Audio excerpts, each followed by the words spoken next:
முனியம்மா, சோமு.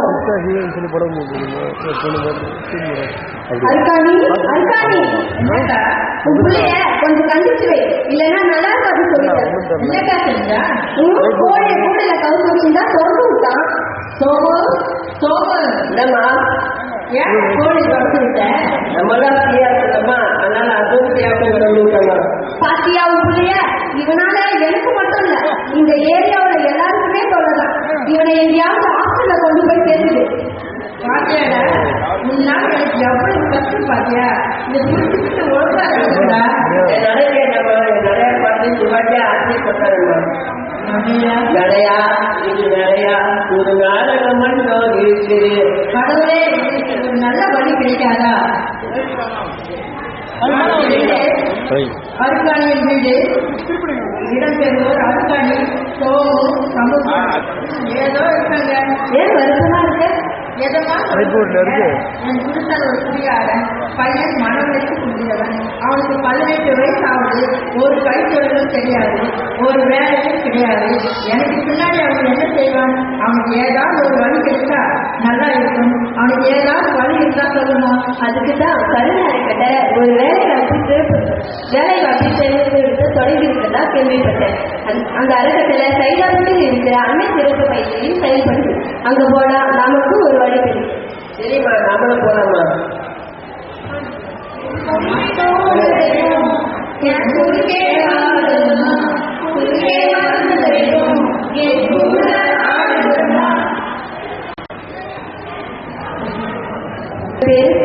இவர் மனவளத்தில் உரியவர். இவருக்கு ஏதாவது வேலை வாங்கி தர முடியுமா? அதுக்காக நீங்க என்ன மாதிரி முயற்சி செய்யறீங்க? கொஞ்சம் விளக்கமா சொல்லுங்க மேடம். கண்டிப்பா சொல்றேம்மா. இதுக்காக நாங்க சென்னை மற்றும் புறநகர் பகுதியில இருக்கிற தனியார் நிறுவனங்களுக்கு சென்று இவங்களுக்கு வேலை தர முடியுமான்னு கேட்டோம். அவங்க முடியும்னு சொன்னா இவங்களை நேரடியா அழைச்சிட்டு போறோம்.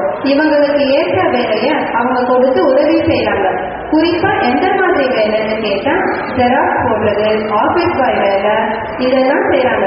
இது மட்டும் இல்லாம தனியா ஒரு இடத்துக்கு போயிட்டு வர்றதுக்கும், பேங்க் போயிட்டு செக் போடுறதுக்கும், பணம் கட்டுறது மற்றும் கடைக்கு போய் பள்ளிக்கு தேவையான பொருட்களை வாங்கி வர நாங்க பள்ளியிலேயே பயிற்சி அளிக்கிறோம். இதனால அவங்க வெளியில வேலைக்கு போனா அவங்களால தனிச்சையாகவும் தைரியமாகவும் செயல்பட முடியுது. இதை நாங்க சேவை நோக்கத்தோட தான் செய்யறோம். ரொம்ப நன்றி மேடம், உங்க சேவை சிறப்பாக. இடம் பரபரப்பான காலை அலுவலகம். இடம்பெறுவோர் உயர் அதிகாரி, துணை அதிகாரி சோமு. சோமு, கொஞ்சம் தண்ணி குடிப்பா. எதை கொண்டு வந்தாலும் கட்டில வச்சுதான் கொடுக்கணும், சரியா? சோமு, வெளியில போனோம், குடம் கொஞ்சம் கொண்டு வா. கட்டில் வைத்து கொடுக்கிறார். என்ன சோமு இது? சரி, ஒரு சோடா வாங்கிட்டு வா. உடைச்சு கொடுப்பா. பாட்டிலை உடைக்கிறார்.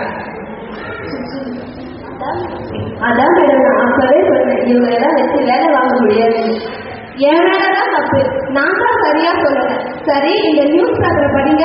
இது என்ன மேடம் தெலுங்குல இருக்கு? எனக்கு தெலுங்கு தெரியாது மேடம். நாம தயார் செய்யற பொருள் எல்லாம் தெலுங்கு தேசத்துலதான் அதிகமா விற்பனை ஆகுது. ஆனா நீங்க ஒரு பொறுப்பான அதிகாரி, உங்களுக்கு தெலுங்கு தெரியாதுன்னு சொல்றீங்க. தப்பா நினைக்காதீங்க. உங்களுக்கு தெலுங்கு தெரியாதுன்ற காரணத்தினால இந்த வேலைக்கு பொறுப்பானவர் இல்லைன்னு சொல்ல முடியுமா?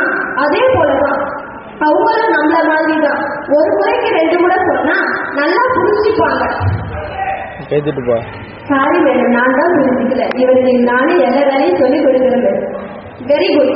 வெற்றி கொடி தத்திலமாயிரும் தடை கலப்பா, தடைகளும் உனக்கொரு படை கலப்பா.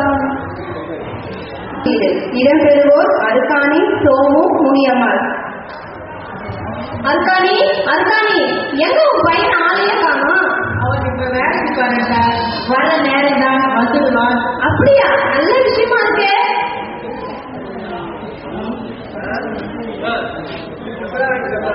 சோமு, எவ்வளவு நான் சம்பளம்? நீ என்ன வேலை செய்யற?